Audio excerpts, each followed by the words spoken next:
Ulta, and actually that flipped the ATR, but it also took it up. So we're still looking for, so now, let's see, we're looking at 237.70.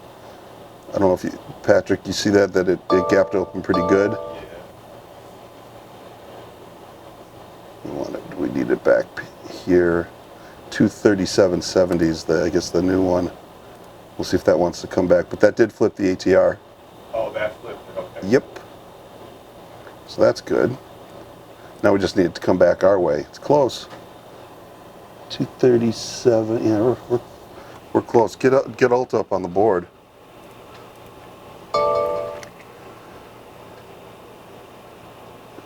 These are going to be pretty wide mark. Actually, they're not too bad.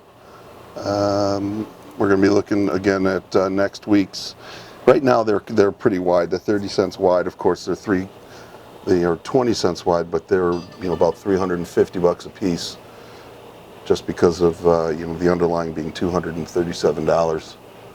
Let's see if we can tighten those up. They're anywhere between 20 and 30 cents wide. Get that pullback again. Take a look at Target.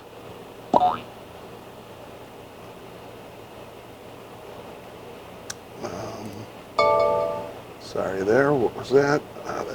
That's a Nike from yesterday. We'll certainly take a look at Nike.